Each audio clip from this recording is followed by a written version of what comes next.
పరిపాలన ఎట్లా అనిపిస్తుంది అంకుల్? అంతా బాగానే ఉంది కానీ ఈ ఇందులో ఒకటే నచ్చలేదు. అంటే మన మంచికే కదా, జిహెచ్ఎంసీ గురించి అనే కదా. మా ట్యాంక్ బండ్ మొత్తం చెర్లు మొత్తం ఇంట్లోనే ఉన్నాయి, చెర్లోనే ఉన్నాయి. ట్యాంక్ బండ్ ఉంది కదా, అది ఇంట్లోనే ఉంది. మాస ట్యాంక్ చెరువే లేదు, చెరువు కనిపిస్తుంది ఇంకేనా మళ్ళీ అవి అలా ఏమో కావాలి.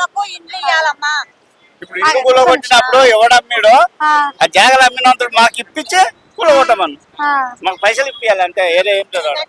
ఇప్పుడు మళ్ళా జిహెచ్ఎంసీకి ఇప్పుడు వర్షాలు పడ్డప్పుడు ఇబ్బంది అవుతుంది, వాళ్ళకి కూలగొట్టిన వాళ్ళకి డబుల్ బెడ్రూమ్ ఇస్తామని చెప్తున్నా కదా మా మాస ట్యాంక్ చెరువు మళ్ళీ ఉన్న ఒక్క నీళ్ళ సుక్క చూపి వాళ్ళ నీళ్ళ సుక్క చూపి చెరువు అది మొత్తం.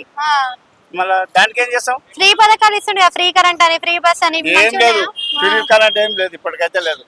ఫ్రీ బస్ అయితే ఫ్రీ బస్ ఒకటే, ఫ్రీ బస్ వల్ల ఉపయోగం ఉందా లేదా? ఎవరికి ఉద్యోగాలు చేసే వాళ్ళకి ఉంటుంది, వేరే వాళ్ళకి లేదు.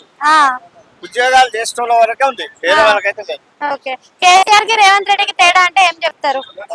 అదేం లేదు, అంత సేమ్ ఉండదు కానీ ఇల్లు ఒకటే, వేరే ఏం లేదు. కానీ ఇల్లు ఒకటే, చెరువు బీదోళ్ళది ఆడ 5-10 పెట్టుకొని కూల పెట్టుకొని కట్టుకున్న కూల కొట్టిరు, అది ఒకటే బాగాలేదు. అన్ని బాగా ఫ్రీ బస్ తీసేయాలంటారా ఉంచాలంటారా? ఒక మాటలో చెప్పాలంటే తీసేసేదే మేలు. Free bus ఎట్లుందమ్మా?